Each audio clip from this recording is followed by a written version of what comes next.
Inuulit namin yung announcement. All levels po, mula po elementary, high school, walang pasok dito po sa National Capital Region. Ayan, dahil po sa masama at masugid na panahon. Pero matapos po ang pagbukas ng klase sa mga mag-aaral sa elementary at high school, sa susunod na linggo, mga estudyante naman sa kolehiyo ang magbabalik eskwela. At kasabay nito, ang pagtaas ng singil sa matrikula sa mahigit 300 universidad at kolehiyo sa bansa. Sa datos ng Commission on Higher Education, bahagi raw na makukuha sa dagdag tuition magagamit para mapaganda ang kalidad ng edukasyon. Ay taon-taon na gumaganda. Ngunit sigaw ng ilang estudyante at magulang, masyado ng pabigat ang halos taunang pagtataas ng matrikula. Ang problema sa tuition increase at sa ilang universidad at kolehiyo, yan ating pag-uusapan, lalo na't lumitaw na, naku, marami palang mga singilin ang kakaiba yata, no?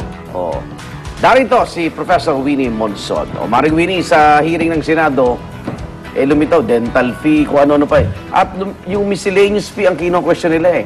Mas mataas pa raw doon sa mismong matrikula. O paano ba yan? Ayan ang responsibilidad ng CHED. Ng CHED. Kasi kung humihingi ng tuition increase. Good morning mga kapuso. Good morning, Igan. Nag-init ako sa issue. Kasi kung humihingi sila ng increase of tuition fees, kailangan sinusumite nila sa CHED yung kanilang financial report because in the first place, those tuition fee increases should not have anything, 70% of that must go to teachers, yes. 20% to maintenance, and only 10% for mga income of the mga management, whatever it is. Ito naman miscellaneous fees, wala ron sa regulations. Wala. So I think that is a situation where the CHED should come in and say, kailangan naman yung inyong miscellaneous fees must be only a certain percentage of your tuition fees. Hindi pwedeng iba. Or kung may kakaiba talaga, etc., i-explain nila. There are some of those fees na hindi dapat isingil sa mga estudyante yan eh. Hindi ba? No, it cannot be. Because ang kanilang maintenance kailangan 20% lang ng increase ng tuition fee. Diba may may ceiling lang? Yeah. Ang hinihingi ko, talaga mga kapuso, there's no question about it. The costs of education are increasing more than the general cost of living. Definitely. Siguro more than 2 times. Ayun ang problema. Diskusyon pa natin itong maigi. Nasa studio natin si Einstein Racedes, Presidente ng National Union of Students of the Philippines, habang nasa linya naman si Attorney Julito Vitriolo ng Commission on Higher Education. Yeah. Attorney, good morning. Hello? Attorney Vitriolo, good morning. Good morning, Igan. Good morning, Maring Winnie. Okay. Einstein, di ba nagkaroon ng dialogo sa CHED at sinasabi lang ni Attorney Vitriolo, huli na, dahil parang nagsisimula na daw yung klase, so next semester na lang uli kayo magreklamo. Oo nga Pero naman, ang sabi mo, hindi, February pa raw sila sumula sa... Because February 29 is when the last day of consultations. Pakipaliwanag, ano Einstein. nangyari? Tagal na ho kaming nagpapaabot sa CHED na panahon na po dapat na i-regulate ang tuition. Nag-file na ho kami nung... Kasi every February po ginaganap ang tuition other fee increases yung proposal. At nagsabit naman ho kami sa kanila nung mga data na nakuha namin, yung lumulobo pong bilang ng mga out-of-school youth college dropouts, maging yung mga justification kung bakit nagtataas ng matrikula yung mga eskwelahan na tingin natin, wala naman yung katwiran talaga na magtaas sila ng matrikula. Oo. Okay, let's listen to Vitriolo. Ang katotohanan dito talaga, tama yung sinabing merong presyo ang quality higher education, no? Kung kaya't yung mga regulasyon natin, kahit nandyan yan, ang mga private schools, kailangan nilang mabuhay sa pamamagitan ng student fees or tuition fees, ano? So, ang ginagawa natin ngayon, dahil nga sa may hearing sa Senado kamakailan, kahapon sa House of Representatives, meron na tayong multisectoral committee na mag-aaral para balangkasin yung rationalization framework sa miscellaneous fees. Hopefully, kung magawa natin yan at napulong na natin ang mga estudyante at ibang kinatawan ng private schools, including state universities and colleges, hopefully, kung matapos yan within the month, baka ma-implement na natin to for the second semester. napakahirap po yung usapin ng tuition para miscellaneous fees kasi masyadong fee dependent ang ating mga private schools at yan lang din yung source ng kanilang operating fund. Ibig sabihin na So, wala dedepensa naman po. nila, attorney, na kailangan maningil sila ng ganito, na dedepensa nila sa CHED? Hindi, yung may mga justifications kasi yan eh. For example, tama yung nabanggit na yung pag may increase, talagang allocated na to ayon sa batas, konti na lang talaga yung halimbawa matitira sa other or maintenance or acquisition ng equipment. Alam nyo- yung iba, nilalagay sa miscellaneous, Alam so, nyo, yan ang Executive- estado ngayon ng regulasyon eh. may I insert something in here? Alam nyo, Executive Director siya, no? Opo. Executive Director Vitriolo.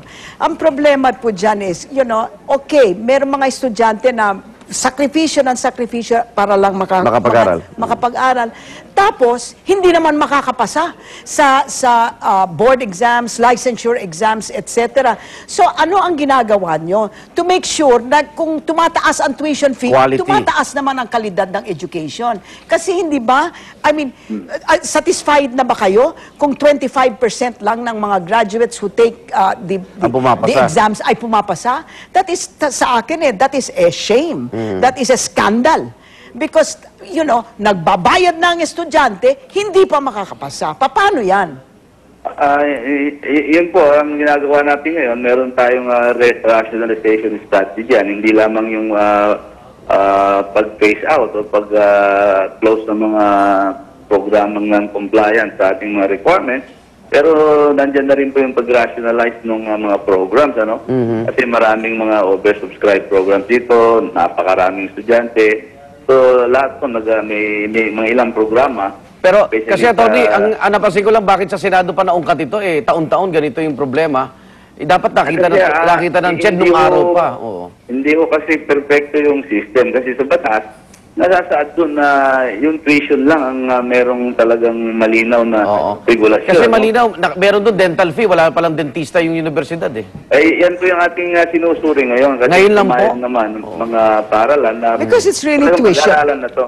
Okay. The assumption kasi is tuition is Tuition the more daw. expensive. Oo. Yun, di ba? Ito, incidentals lang ito, miscellaneous lang ito. Yung pala, mas malaki.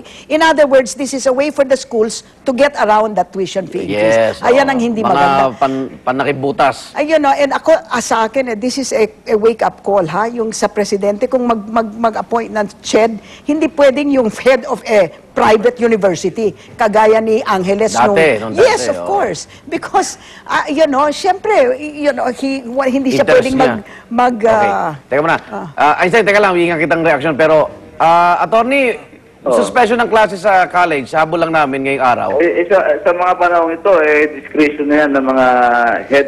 Tsaka hindi pa naman bukas lahat no? Oo, Wala sa pang una-una, wala pa namang talagang nagbuhat na marami. Kung meron man, isa-isa lang dyan. Okay. One last question, Executive Opo. Director Vitriolo. Kayo Opo. ba, hindi ba dapat kayo ang mag-arrange na yung mga estudyante makakakuha ng loans, student loans? Alam nyo bakit, Iho? Because ang agwat ng family income ng those households na high school graduate at saka college graduate, in other words, the college education, ang agwat ng family income niya yan is 300,000 pesos more a year. In other words, it pays to go to college. Hindi ba? Ang return on your investment is nag-i-invest very ka, great. oo. Is very great.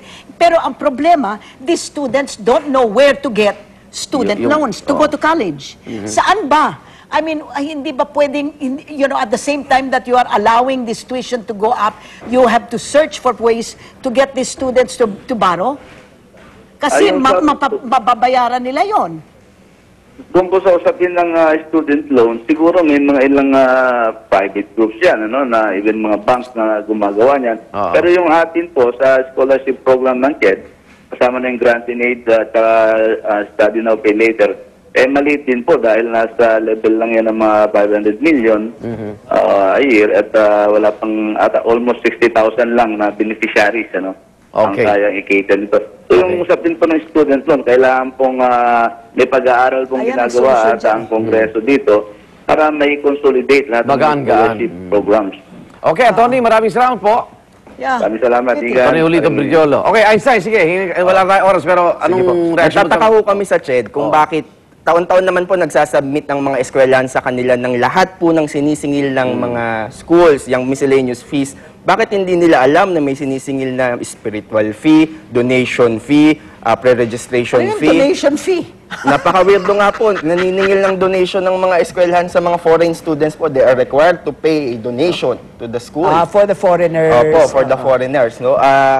Yun po yung tinatanong namin sa CHED, too late the hero na po kayo. Alam nyo naman po na... Sa Senado pa naungkat. Oo nga po, Tagal na dapat pala alam na po nila yan at meron silang papeles at dokumento dyan. All they have to do is to check their documents para makita nila kung tama bang naniningil yung mga eskwelahan. 2 milyon na po ang hindi nakakatapos ng kolehiyo kada taon. Alarming po yung bilang na yan. Kaya, Baka naman nagda-drop out sila because they are failing naman in school. Alam nyo naman, Hindi na sometimes matrikula. pumupunta rin sa kolehiyo, wala namang utak. Pero ma'am, let us let's look at it very, very on hindi objective na matrikula, basis. A lot of people, a lot of students, sorry to say, pumapasok sila, akala nila kaya nila, hindi nila Hindi pala. kaya Okay. Kaya sila nagda-drop out. Einstein, salamat ha. Einstein Resedes po ng National Junior Student of the Philippines. Maring Winnie, salamat. Darito na po ang unang balita.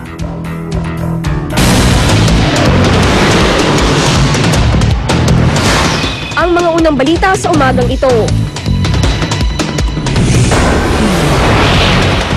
Dahil sa walang tigil na pag-ulan, klase sa preschool